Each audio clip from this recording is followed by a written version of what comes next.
दीनापुर नाम का खूबसूरत गांव एक छोटी सी नदी के किनारे था। वहां शोभित नाम का एक लड़का अपनी माँ सरस्वती के साथ रहता था। जब वह छोटा था तभी उसके पिता की मृत्यु हो गई थी। आजा बेटा, नाश्ता कर ले और फिर स्कूल जा, देर हो रही है, मुझे भी कुछ करना है। ऐसे नहीं माँ, मैं ऐसे नहीं खाऊंगा। मुझे ये रूखी रोटी अच्छी नहीं लगती। मैं तो दूध के साथ खाऊंगा। मुझे दूध भी चाहिए। बेटा, वह हमारे यहाँ नहीं है। अच्छा रुक, अभी पड़ोस में बंसी के यहाँ जाकर देखती हूँ, उसके यहाँ दूध होता है।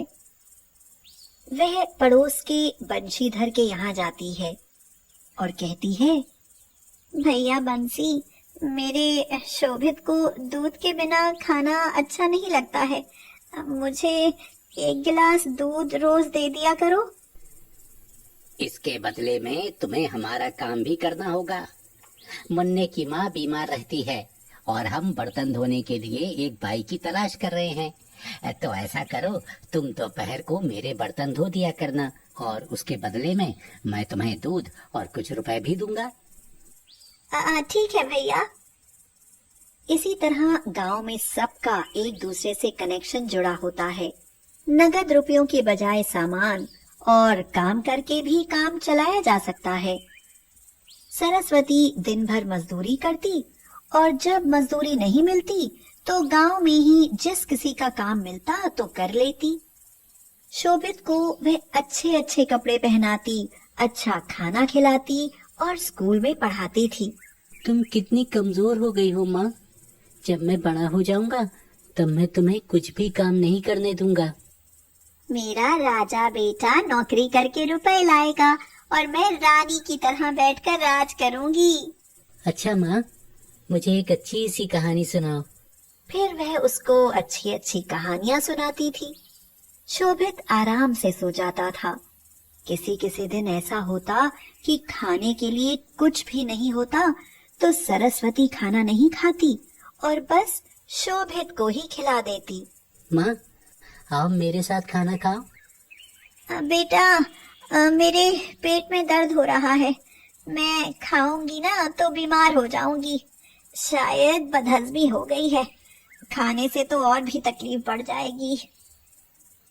वह पानी लेने के लिए जाती है। शोभित अपने लिए दाल परोसने के लिए भगोने का ढक्कन खोलता है तो चौंक पड़ता है।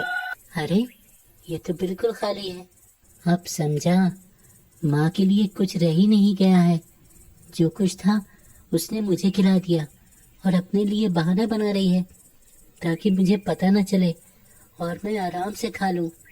उसकी आंखों में आंसू भर आते हैं। इन मुसीबतों के साथ शोभित बड़ा होता जाता है। उसकी शहर में नौकरी लग जाती है और वह अधिकारी बनता है। उसके बाद उसकी शादी हो जाती है। सरस्वती भी शहर में आकर कुछ दिन रहती है। बहू सीमा उसका जीना हराम कर देती है। उस पर बहुत उल्टा सीधा आरोप लगाकर शोभित के कान भरती रहती है।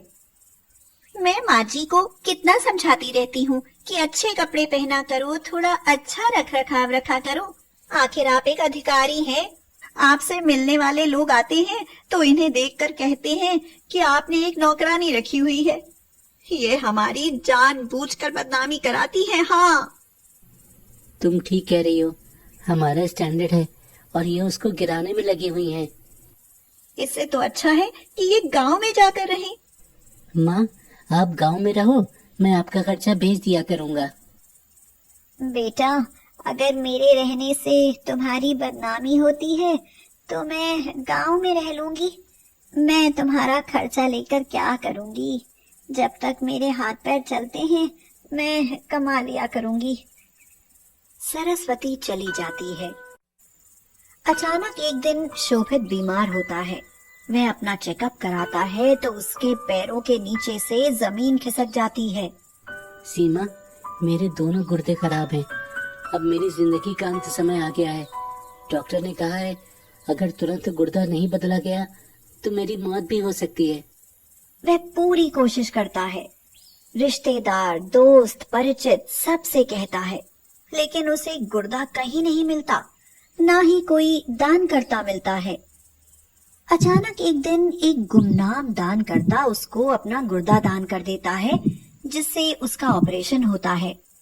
15 दिन अस्पताल रहने के बाद शोभित ठीक होकर अपने घर पर आ जाता है। उसकी पत्नी सीमा उससे कहती है, देख लिया तुमने अपनी माँ का प्यार। दुनिया जहान के लोग आकर तुमको देख गए, लेकिन तुम्हारी माँ तुमको देखने तक नहीं आई। हाँ। शोभित अब अपनी माँ से बहुत नफरत करने लगा था। वह उसको कभी गांव में देखने नहीं जाता था। एक दिन गांव से उसके पड़ोसी बंशीधर का फोन आया। हेलो शोभित, तुम्हारे घर से बदबू आ रही है। मकान बंद है, यहाँ आकर देखो। शोभित जब वहां जाता है तो देखता है कि बंद मकान के भीतर उसकी माँ मरी पड़ी है। शायद उन्हें 5-6 दिन मरे हुए हो गए होंगे। वो बीमार हो गई थी। उसकी देखभाल करने वाला कोई नहीं था। वो स्वाभिमानी थी। वो किसी का एहसान नहीं लेना चाहती थी, क्योंकि उसके गांव के कुछ लोगों ने कहा था कि तुम इधर उधर मारी मारी फिरती हो। तुम्हारा जवान बेटा तुम्हारी मदद नहीं करता। जरूर तुम्ही में कोई कमी होगी। सामाजिक दबाव में माँ का क्रियाकर्म तो करना ही पड़ेगा, लेकिन मेरी इच्छा नहीं है। माँ का दाह संस्कार करके शोभित घर आता है तो पड़ोस के सभी लोग जमा होते हैं और वे शोभित को धिक्कारने लगते हैं। शोभित, हम तुम्हें ऐसा नहीं समझते थे।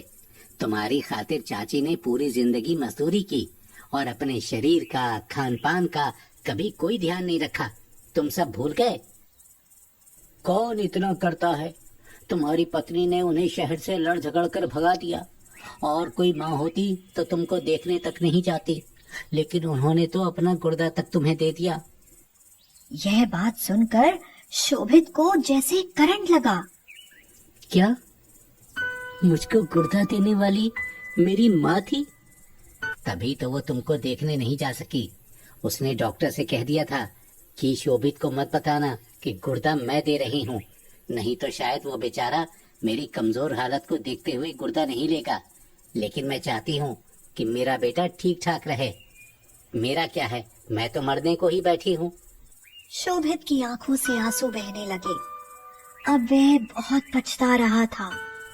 हे भगवान, ये मैंने कैसा अनर्थ किया।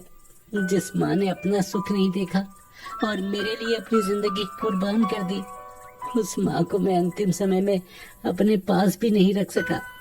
उसे याद आया जब वह बचपन में अपनी माँ से कहता था कि जब वह बड़ा हो जाएगा तो उसे कमा कर खिलाएगा। तो माँ कहती थी कि उसकी नौकरी लग जाएगी तो वो रानी बनकर राज करेगी। अब शोभित बहुत पछता रहा था। वह जोर जोर से रो रहा था। माँ, मैंने तुम्हारे साथ बहुत गलत किया। अपने नालायक बेटे को माफ कर देना माँ, मुझे माफ कर देना। मैंने तो तुम्हें एक दमड़ी तक नहीं दी और तुमने फिर भी मेरे लिए जिंदगी कुर्बान कर दी। मैंने तेरे साथ दुश्मनों से बर्ताव किया माँ। मुझे माफ कर दे माँ, मुझे माफ कर दे। वह सिर पटक पटक कर रो रहा था, लेकिन अब सिवाय पछताने के क्या हो सकता था।